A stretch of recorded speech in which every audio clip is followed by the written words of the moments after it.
छोटी सी स्टोरी है, बहुत ही मोटिवेशनल है, क्योंकि जो स्टोरी सुनाने जा रही हूँ ऐसा बहुत से परिवारों में हो रहा है। स्टोरी को ध्यान से सुनिएगा और शेयर ज़रूर करके जाइएगा। कि 2 भाई और 4 बहनें थे। बड़ा हंसी खुशी परिवार चल रहा था। सबकी शादी कर दी गई थी और सब अपने अपने काम में बिजी थे। बेटियां ससुराल में और बेटे अपने कामों में। एक दिन अचानक पिता की मृत्यु हो गई और परिवार पर दुखों का कहर टूट गया। कैसे तैसे परिवार उस दुख से उभरा और उभर कर निकला ही। कुछ दिनों बाद बड़े भाई ने कहा कि अपन ज़मीन का बंटवारा कर लेते। छोटे भाई ने हामी भरी और बोला कि हाँ भैया, ज़मीन का अपन बंटवारा कर लेते हैं। अपनी बहनों को भी बुला लेते हैं, माँ भी है अपन भी है।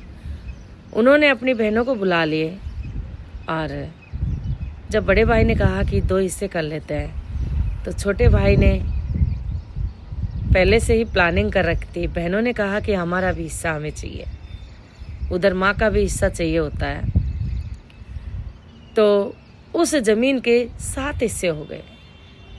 बड़े भाई के हिस्से में सिर्फ एक टुकड़ा आया और 6 हिस्से उधर चले गए, क्योंकि उनकी सबकी मिली भगत थी। और आज के परिवारों में बहुतों में हो रहा है ऐसा। और आगे ध्यान से सुनिएगा। 4 हिस्से बहनों के और एक हिस्सा माँ का उस छोटे भाई ने ही रख लिया। बहनें अपने ससुराल चली गई, माँ छोटे भाई के पास। बड़ा भाई बहुत ज़्यादा दुखी हुआ, पर करे तो क्या करे, क्योंकि उनका भी अधिकार था। उसने काम करना शुरू किया। शहर में जाकर उसने एक छोटा सा बिजनेस शुरू किया। बहुत ही मेहनत और लगन से दिन रात मेहनत करी और वो छोटा सा बिजनेस एक बड़ी फैक्ट्री का रूप ले लिया। उसके बच्चे हुए, बच्चों को भी इस चीज़ का ध्यान था, तो बच्चों का भी शुरुआत से ही एक ही ध्यान था कि हमें पढ़ लिख कर बड़ा आदमी बनना है। बड़े भाई के बच्चे पढ़ लिख कर बड़े अफसर बन गए और छोटे भाई के बच्चे वही सोच में, उसी में वहीं रह गए। वही गलत संगत में पढ़ना, दोस्तों के साथ दारू पानी शराब सब कुछ, जितने गलत शौक होते उतने उस छोटे भाई के बच्चों में पड़ गए। वो बर्बाद हो गया, क्योंकि उसके पास 6 हिस्से थे और बड़े भाई के पास 1 हिस्सा था। उसके 6 हिस्से चले गए और बड़े भाई के पास वो 1 हिस्सा बहुत बड़े हिस्से के रूप में रह गया।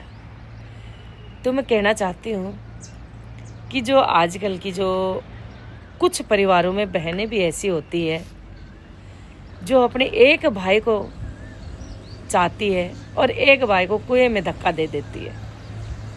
उसको तो वो यही नहीं समझती कि ये हमारा भाई है। तो बराबर से भाइयों को मानो और बेटियों का जितना अधिकार होता है ना बहनों का, उतना ही अधिकार लो।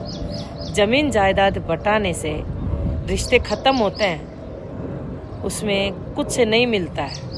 इसलिए जो अधिकार होता है ना, अपने जो भी त्योहारों पे कपड़े वगैरह जो भी मान से जो दिया जाता है, उसको प्यार प्रेम से लेकर अपने घर आ जाया करो।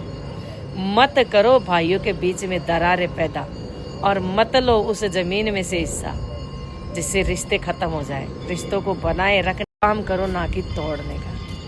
क्या मैंने सच कहा? कमेंट करके ज़रूर बताना। और यदि स्टोरी पसंद आए तो शेयर ज़रूर करके जाना।